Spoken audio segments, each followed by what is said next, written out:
Hello there, adventurers, and welcome to Wally DM. Today I'm going to present a puzzle that it doesn't really matter if it's solved or not, mainly because it's going to involve a little bit of Dungeons and Dragons trivia. Now, this might be really cool and bring back some nostalgia for older players, or it might be really neat for newer players to learn a little bit about the history of Dungeons and Dragons. But I do have to warn you, this puzzle is not going to be for everyone. Challenging the players' minds as far as D&D trivia goes might not be what a DM or what a players want. And in addition to that, you've got to have the right type of classes in order to run this puzzle. What am I talking about? Let's find out. This is going to be the puzzle of Gygax's Banquet.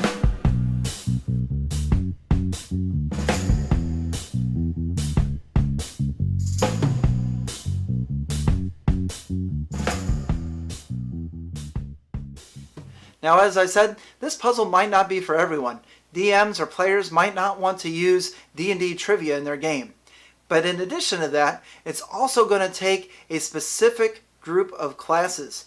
If your player's party consists of anyone that is multi-classing, you won't be able to use this puzzle. If you have a warlock or a sorcerer in the party, you won't be able to use this puzzle. And why is that, you ask? Well, those two classes weren't around in first edition Advanced Dungeons and Dragons. So how does this all work?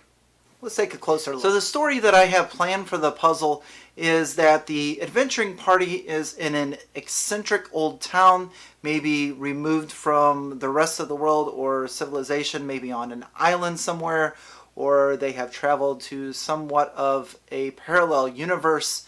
And they're finding that the surroundings and the city and the town and the people, they just seem eccentric and just seems a lot kind of old-timey, if you will.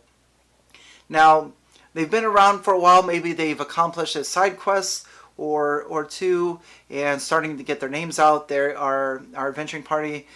In the game I'm running, as we're going to see here in a minute, they're going to be level 3. But they're up and coming adventurers, and they get the notice of a powerful wizard, the wizard Gygax. And the wizard Gygax has invited our party of 4, along with about maybe 2, 3, 4 other groups, to have dinner at his wizard tower. And what he has planned for them is he's going to get 3 or 4 different groups together, and they are going to be put into a competition or like a running of a maze or something along that nature. Okay, so our adventuring party is going to be the first to arrive. Maybe the other adventuring groups are running a little bit behind. But regardless, they are instructed to have a seat in this sitting room. And in this sitting room, there's a couple bookshelves. And our players are going to be sitting in here probably for about 20 minutes or so, and they're going to start to smell the aroma of fresh baked bread and boiled vegetables and the meat or whatever is going to be the main course of the evening. So they're starting to get these smells. They are cooking a fantastic dinner up, and they're going to start getting hungry. But while they're waiting, they can search the bookshelves in here, and if they do so, I will let them know that they are drawn to a particular book. And this is when I'm going to give them the Advanced Dungeons and Dragons Player's Handbook. Now, again, if you don't have an original AD&D Player's Handbook, then you can give them a book that is called Google It. And this is pretty much just a book that you give to your players, and pretty much allowing them to know that they are going to be able to Google an answer or use their mobile or phone devices to help them out in the upcoming minutes. So after about 20 minutes or so, a butler's going to come in and say, we're still waiting on the other groups. We have words that they'll be here shortly, but the wizard Gygax has asked that you come in and please take your seats. So our party will come into the dining room, and the butler will instruct them that their seat is marked by their profession. Now, as the players start to look around the table, they'll see that each seat is marked with a title in front of it. Now, at this point, I should mention that all of our party members are level 3. And we have a wizard, a fighter, a cleric, and a rogue.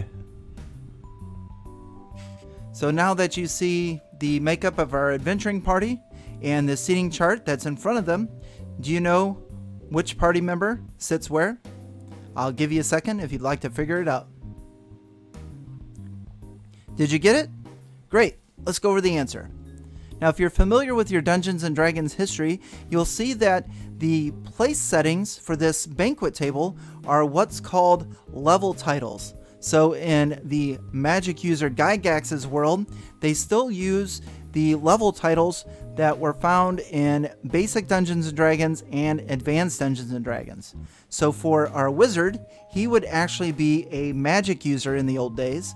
So we look up magic user, and the level title for a third level magic user is a conjurer. So our wizard or magic user will be sitting right here. If we look up a third level fighter, the level title for a third level fighter is a swordsman. So our fighter will be sitting right here. A third level cleric in AD&D is a priest. So our priest will be sitting right here. And finally, a rogue or a thief in AD&D days at third level is a cut purse. And Wizard Gygax likes to keep the thieves close. So our cut purse or third level thief / rogue is right here on the end, right next to Gygax, so he can keep an eye on him. So what happens if our players sit in the right spot or in the wrong spot?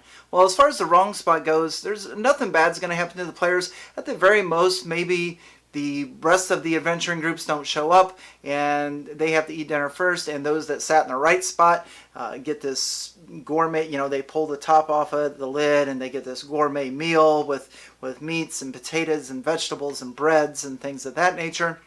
And the ones that sat in the wrong spot, they pull the top off and it's like a bowl of oatmeal or maybe a soup with a fly in it or hair in it or something like that. So it could just be that where their dinner isn't as good as the ones that got it right.